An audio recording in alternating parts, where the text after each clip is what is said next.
sebenarnya diajarin juga sama pembimbingnya? Diajarin. Nanti diajarinnya dari A sampai Z gitu. Ya, supaya Kevin bisa menjalankan Islam dengan kafah, dengan totalitas maksudnya. Oh. Nah, jadi dari mulai dari akidahnya, nanti fikihnya, semua diajarin. Sholatnya nanti dibimbing sampai bisa. Kalau aku kan sempat ngajarin, tapi ngajarin yang basic-basic doang ya, kayak Ngajarin apa? wudu Oh, gitu, oke. terus sama niat-niat sholat atau Al-Fatihah. Yang bagus kalau mualafnya laki-laki, gurunya laki-laki. Iya sih benar. Tapi karena kan aku juga nggak tahu ini ya sholat Jumat kayak gimana sebenarnya gitu. Iya betul. Nanti kalau laki-laki kita kirim gurunya laki-laki, mualaf perempuan kita kirim gurunya perempuan. Nanti kita kan terima fotonya. Setiap ngajarin nanti difoto. Ada progresnya kita tahu gitu. Udah sampai mana. Nanti juga belajar Iqra. Iqra tuh belajar membaca huruf atau bahasa Arab gitu. Dari mulai kayak dulu kita SD lah. Ini, Budi, gitu. A, B, C, D gitu. Sampai kita bisa baca Quran. Jadi kalau untuk belajar, untuk membaca Al-Quran berarti memang harus bisa bahasa Arab? Bukan berarti pakai bisa bahasa Arab yang sehari-hari, bukan. Yang kita perlu pelajari adalah mempelajari bentuk huruf, sifat huruf, cara bacanya, tanda bacanya, panjang pendeknya, tajwidnya gitulah. Ya, untuk membaca Quran, ya. Bukan berarti kalau kita bisa baca Quran terus kita bisa ngomong sama orang Arab, itu belum tentu.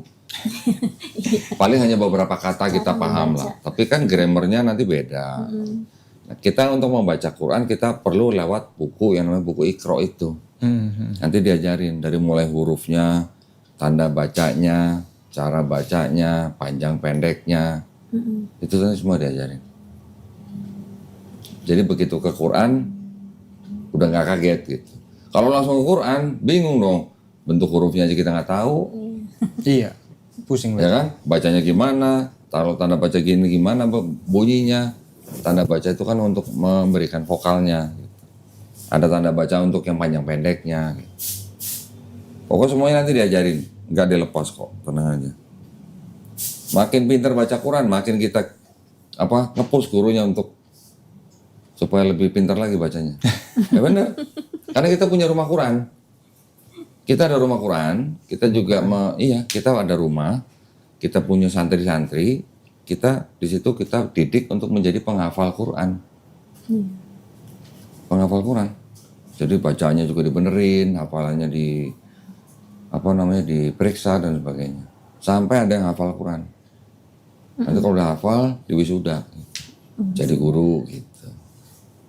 Nah itu mau nih, santri itu jatuhnya sama kayak kalau di Katolik apa ya?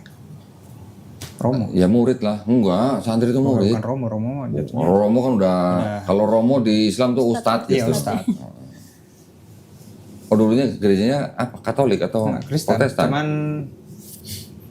yang tadi tuh GKJJ itu ya? Sekolahnya di Katolik. Oh sekolah Katolik. Sekolah Katolik.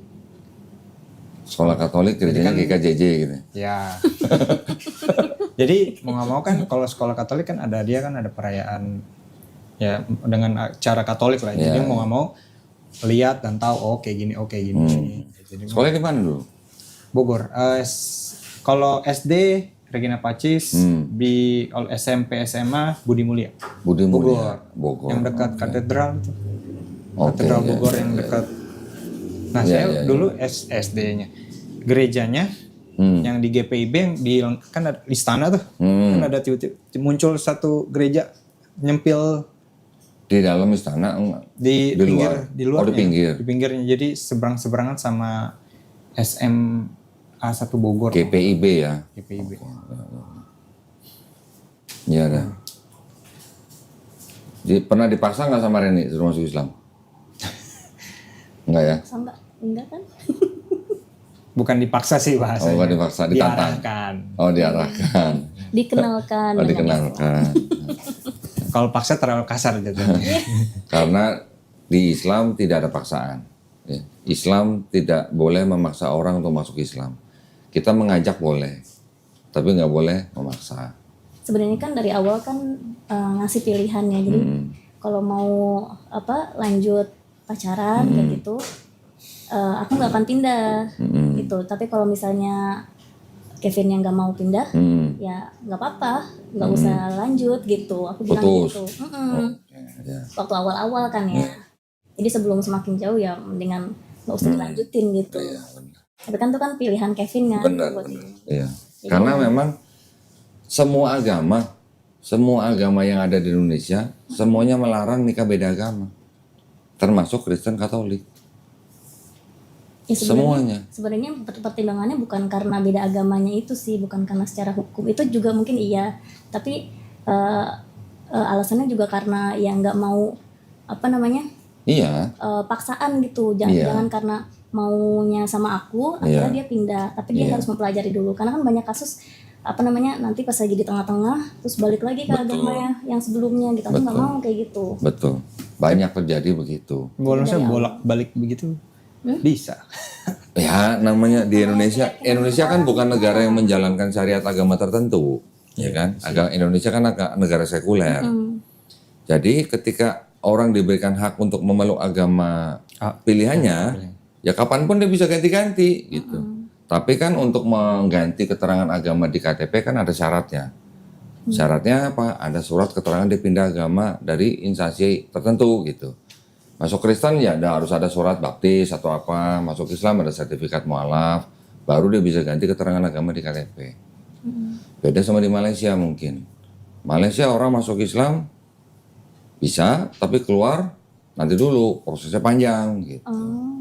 Oh ada proses. Gak boleh gitu, ada prosesnya panjang. Belum lagi nanti di negara, setiap negara kan beda-beda lah ya. Tapi maksudnya gini. Tidak hanya agama yang melarang nikah beda agama, tapi negara juga melarang nikah beda agama. Ada Undang-Undang Nomor 1 Tahun 74, nggak boleh nikah beda agama. Ya, jadi memang negara melarang, agama juga melarang. Yang mau pilih salah satu. Nah, sering kejadian begini, misalnya cowok Kristen, ceweknya Islam. Untuk menikah, si cowok pura-pura masuk Islam. Setelah menikah, mungkin berapa bulan atau mungkin ada berapa tahun atau mungkin sudah punya anak, baru dia balik ke Kristen lagi. Istrinya diancam mau ikut mau ikut suami nggak, kalau nggak ikut cerai. Nah, yang begitu sering, banyak juga yang begitu. Saya sering dengar kasus begitu gitu.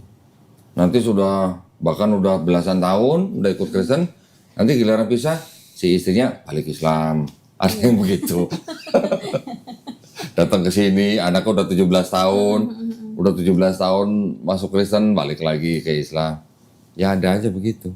Biasanya kadang kan itu karena faktor dari keluarga ya. Iya. Ada yang narik lagi. Iya. Nah, masalahnya ya namanya keluarga. Ketika dengar anaknya pindah agama, belum semua keluarga bisa menerima. Gitu. Betul. Ya, kenapa alasannya? Karena itu adalah agama keluarga gitu. Gak boleh ada yang beda gitu. Padahal di tempat-tempat kita di seluruh Indonesia banyak juga satu rumah, satu keluarga, beda-beda agama juga gak apa-apa. Kan beda agama bukan berarti harus bermusuhan. Iya, betul. Kalaupun ada perbedaan syariat, yaitu ya saling pengertian. Misalnya yang ini gak boleh makan babi, yang ini jangan sengaja. Saling menghormati aja gitu harus. Toleransi aja gitu ya. Iya. Nah itu yang kadang-kadang memang tingkat penerimaannya di setiap keluarga di Indonesia belum merata. Iya, betul. Makanya ketika ada anaknya pindah ke agama lain, orang tuanya marah, diusir, dicoret dari harta waris gitu misalnya. Yang keluarga Islam juga begitu, ada juga yang begitu, anaknya murtad, dicoret dari harta waris misalnya juga, ada juga. Jadi ya kompleks ya. Kita harus dewasa, memang harus dewasa. Dewasanya dalam arti beda agama bukan berarti bermusuhan. Beda agama bukan berarti nggak bisa satu rumah. Bisa, tetap bisa. Asal saling menghormati gitu. Karena kan agama keyakinan ya. Iya. Keyakinan pribadi, hak asasi. Iya. Agama tuh hak asasi gitu misalnya. Dan haknya warga negara Indonesia dijamin oleh Undang-Undang Dasar 1945 pasal 29 ayat 2. Setiap warga negara. Jadi orang tua juga nggak boleh larang sebenarnya. Nah, cuman kalau orang tua bilang kecewa atau apa ya itu wajar lah orang tua. Tapi kalau misalnya ada effort buat kayak mencegah orang untuk pindah agama atau apa gitu, itu nanti ada hukumnya gitu? Menasehati. Kalau hanya dalam taraf menasehati nggak apa-apa. Menasehati ya. Tapi kalau sampai melarang, apalagi sampai menyekap, gitu ya. ya ada yang disekap kan, ada yang disekap, bahkan Maksudnya? disekap di rumah nggak boleh keluar. Bolehin keluar. Orang anaknya mau pindah agama ini sama orang tuanya disekap di rumah, di rumahnya sendiri nggak boleh Ini keluar. maksudnya kasus beneran? Beneran ini loh. Niat ya? Beneran ini beneran banyak, masih ada yang begitu. Satu keluarga anaknya masuk Islam, orang tuanya nggak terima, anaknya disekap dalam rumah sendiri. Ini banyak terjadi. Bahkan di daerah timur ada yang sampai anaknya dipasung. Dipasung. Bener dipasung. Karena dia nggak boleh keluar gitu. Nah itu yang bisa dikenain hukum gitu. Iya, itu bisa dikenain hukum karena itu melanggar Undang-Undang Dasar 1945 pasal 29 ayat 2. Gitu. Orang tua sendiri pun nggak bisa melarang anaknya yang sudah cukup umur ya maksudnya yang sudah punya kedudukan di mata hukum untuk memilih dan menjalankan agamanya, orang tua nggak bisa larang. Iya. Bahkan kita sampai menyediakan pengacara kalau sampai ada orang tua yang nuntut anaknya sendiri. Nanti ada lagi misalnya mualaf. Karena misalnya mereka sudah menikah. Salah satu masuk Islam. Kan dalam hukum agama itu udah batal secara agama.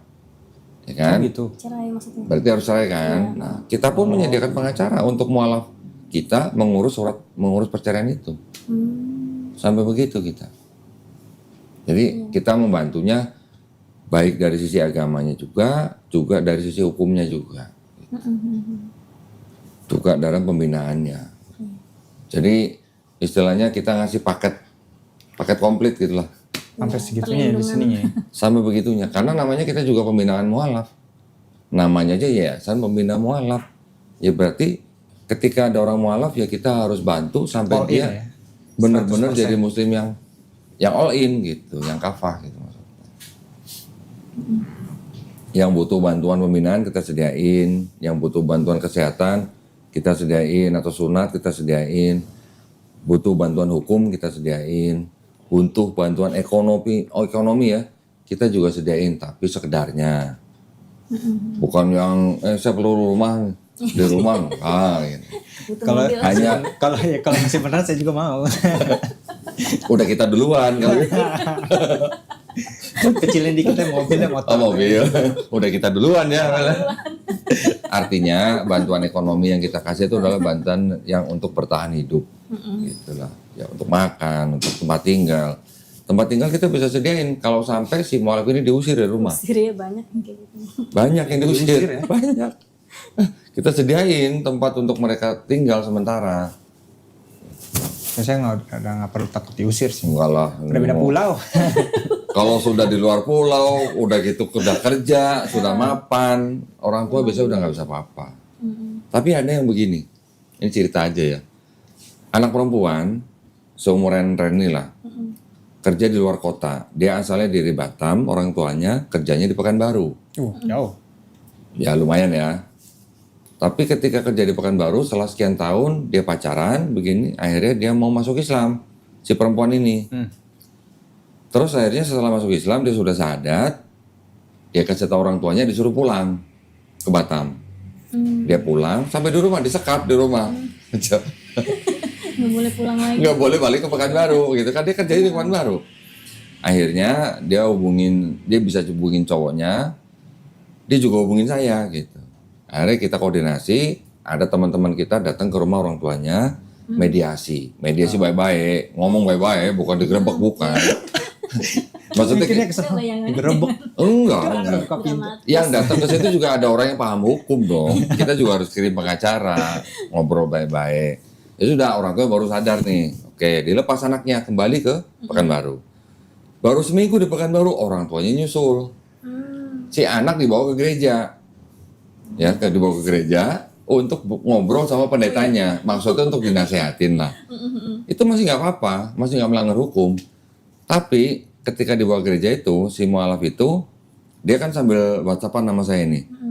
Terus akhirnya dia telepon, cuman saya bisa dengerin pendeta itu ngomong. Iya. Kalau pendeta ngomong apa, saya kasih ayatnya gitu lah. Lama-lama ketahuan sama pendetanya, kamu lagi ngomong siapa gitu. Matiin, saya gak ada urusan sama dia gitu, matiin. Jam 7 malam ke gereja, jam 11 malam akhirnya baru saya dapat kabar lagi. Kalau malam itu ternyata dia Sekap lagi. Ya bukan disekap, maksudnya ditahan lah, nggak boleh keluar dari gereja itulah. Saya koordinasi dong sama teman-teman di Riau, ada di Pekanbaru. Juga ada teman-teman wartawan. Wartawan di depan gereja udah pegang handphone, udah begini. Nah, saya hubungi teman saya, mualaf juga, dulu mantan pendeta, dia hubungin temen yang pendeta yang senior. Pendeta yang senior ini hubungin pendeta gereja itu. Itu di depan gereja sudah ada wartawan. Kalau kamu nggak keluarin masuk berita nanti. Akhirnya dilepaskan. Tapi masih dipegang sama orang tuanya untuk dibawa pulang ke Batam lagi. Sempat terjadilah tarik-tarikan gitu lah. Sampai akhirnya dimediasi.